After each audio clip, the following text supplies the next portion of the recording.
Assalamualaikum warahmatullahi wabarakatuh. Baik, pada video ini kami dari kelompok 6 akan membahas tentang cara mendirikan usaha. Jadi pada materi kali ini terdapat 4 sub pokok yang menjadi pembahasannya, yaitu yang pertama ada pengertian dan jenis-jenis badan usaha, yang kedua ada jenis-jenis izin usaha, yang ketiga ada proses pendirian badan usaha, dan yang keempat faktor-faktor penyebab kegagalan usaha. Baiklah, langsung saja ke materi yang pertama, yaitu pengertian badan usaha. Jadi apa itu badan usaha? Badan usaha itu merupakan kesatuan yuridis dan ekonomis atau kesatuan organisasi yang terdiri atas faktor-faktor produksi yang tujuannya itu untuk mencari keuntungan. Kemudian badan usaha itu sama perusahaan berbeda. Badan usaha merupakan sebuah lembaga, sementara perusahaan adalah tempat di mana badan usaha mengelola faktor-faktor produksi. Lalu apa saja jenis-jenis badan usaha? Adapun jenis-jenis badan usaha di Indonesia yaitu sebagai berikut. Yang pertama ada badan usaha perorangan. Badan usaha perorangan ini adalah usaha yang sepenuhnya dimiliki oleh seorang individu atau tunggal. Pemilik perusahaan ini menguasai dan bertanggung jawab terhadap jalannya usaha, manajemen, dan risikonya. Jenis badan usaha berikutnya yaitu ada badan usaha firma. Badan usaha firma adalah badan usaha yang didirikan oleh 2 orang atau lebih untuk melaksanakan usaha secara bersama. Kemudian tanggung jawab dari masing-masing anggota firma ini tidak terbatas. Jadi ketika perusahaan mereka mengalami kerugian, maka kerugian itu akan ditanggung secara bersama-sama sampai harta kekayaan pribadi para anggotanya. Jenis badan usaha selanjutnya yaitu badan usaha perseroan komanditer atau CV. Badan usaha ini didirikan oleh 2 orang atau lebih dengan membuat akta pendirian di depan notaris yang berwenang. Kemudian pendiri badan usaha ini terbagi menjadi 2, yaitu parsero aktif dan parsero pasif. Parsero aktif yaitu orang yang menjalankan serta mengelola perusahaan, dan dia juga bertanggung jawab secara penuh atas kerugian dengan melibatkan kekayaan pribadinya.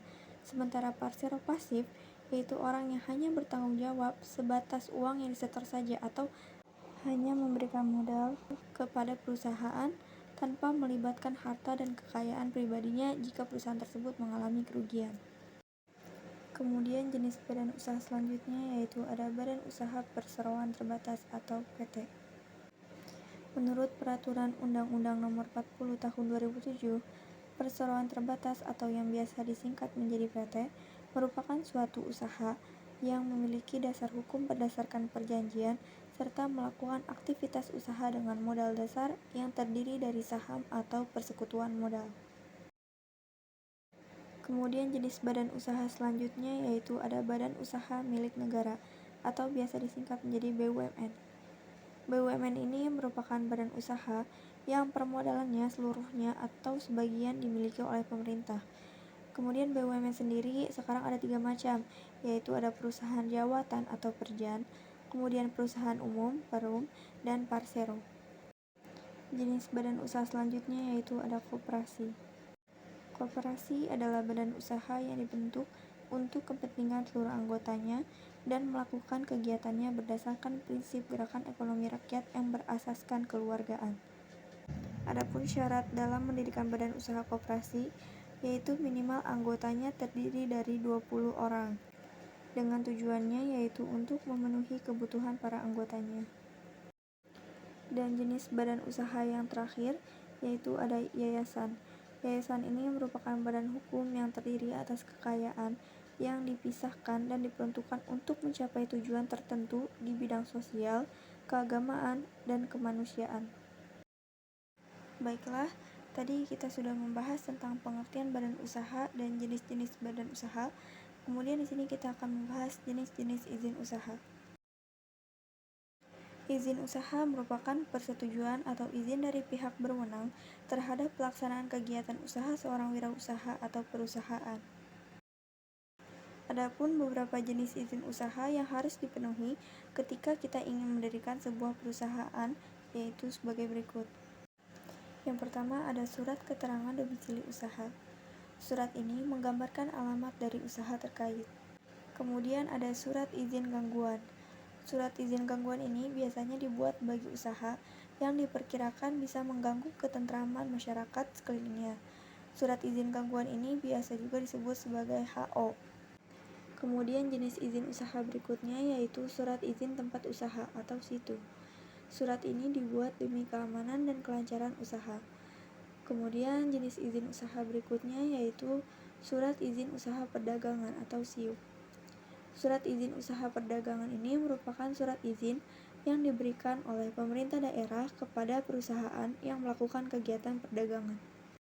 Kemudian jenis izin usaha berikutnya yaitu tanda daftar perusahaan. Tanda daftar perusahaan merupakan bukti bahwa perusahaan tersebut telah didaftarkan secara sah. Jenis izin usaha berikutnya yaitu ada nomor pokok wajib pajak atau NPWP. Jika suatu perusahaan tidak mendaftarkan diri sebagai wajib pajak, maka akan dikenakan sanksi sesuai dengan undang-undang yang berlaku. Kemudian jenis izin usaha berikutnya yaitu surat izin usaha industri. Izin usaha industri merupakan surat izin bagi pengusaha kecil dan menengah yang menjalankan kegiatan usaha di bidang industri yang memiliki modal antara 5 juta sampai dengan 200 juta. Selanjutnya ada surat izin mendaftarkan bangunan atau IMB.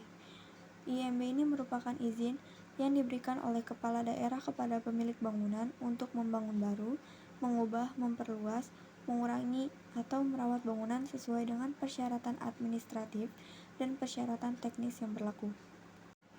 Jenis izin usaha berikutnya yaitu surat izin Badan Pengawasan Obat dan Makanan atau BPOM. Untuk semua produk makanan maupun obat-obatan, wajib mendaftarkan produknya ke Badan Pengawas Obat dan Makanan atau BPOM sehingga dapat diberikan izin penjualan dan peredarannya. Dan jenis izin usaha yang terakhir yaitu sertifikat halal. Sertifikat halal MUI merupakan fatwa tertulis Majelis Ulama Indonesia atau MUI yang menyatakan kehalalan suatu produk sesuai dengan syariat Islam. Adapun proses pendirian badan usaha seperti perseroan terbatas, CV, dan sejenisnya. Yang pertama, mengajukan nama. Langkah pertama adalah pengajuan nama yang nantinya akan didaftarkan oleh notaris melalui Sisminbakum, Sistem Administrasi Badan Hukum.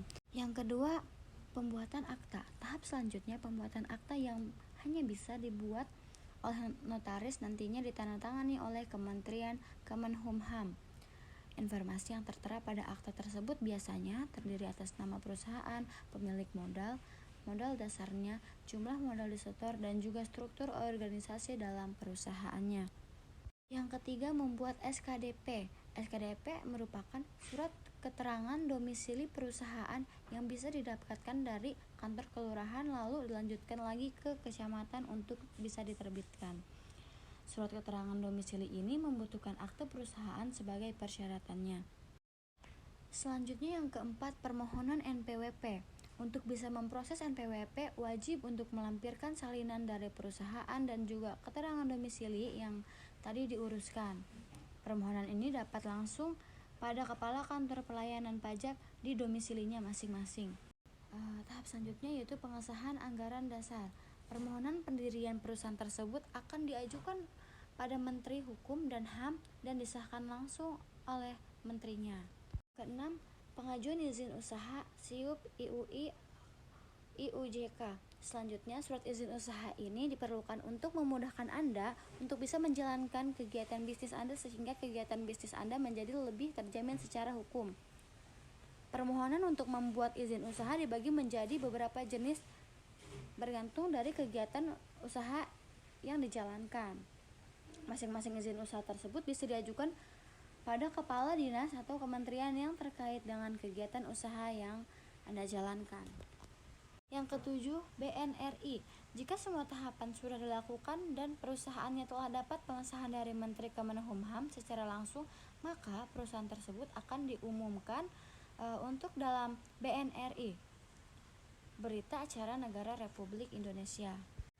Yang selanjutnya, pemenuhan komitmen izin usaha, PBUMKU.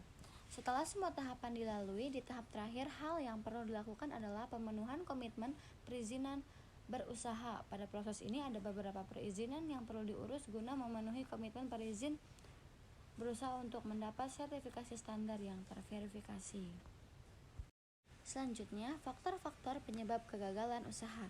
Menurut Zimmerer, ada beberapa faktor yang menyebabkan wirausaha gagal dalam menjalankan usaha, yaitu diantaranya yang pertama, tidak kompeten dalam manajerial atau tidak memiliki kemampuan dan pengetahuan mengelola usaha. Yang kedua, kurang berpengalaman, baik dalam kemampuan mengkoordinasikan, keterampilan mengelola sumber daya manusia maupun kemampuan mengintegrasikan operasi perusahaan. Yang ketiga, kurang dapat mengendalikan keuangan, misalnya memelihara aliran kas, mengatur pengeluaran dan penerimaan secara cermat. Kekeliruan dalam memelihara aliran kas akan menghambat operasional perusahaan. Yang keempat, gagal dalam perencanaan merupakan titik awal dari suatu kegiatan. Sekali gagal dalam perencanaan, akan mengalami kesulitan dalam pelaksanaan wirausaha tersebut. Yang kelima, lokasi yang kurang memadai. Lokasi usaha yang strategis merupakan faktor yang menentukan keberhasilan usaha. Lokasi yang tidak strategis dapat mengakibatkan perusahaan sulit beroperasi karena kurang efisien. Yang keenam, kurangnya pengawasan peralatan. Pengawasan erat kaitannya dengan efisiensi dan efektivitas.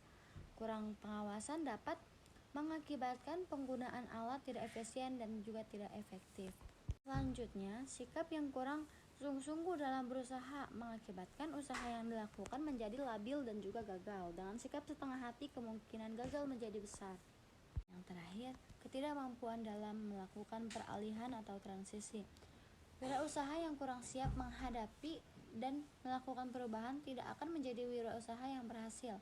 Keberhasilan dalam berwirausaha hanya dapat diperoleh apabila berani mengadakan perubahan dan mampu membuat perubahan setiap waktu.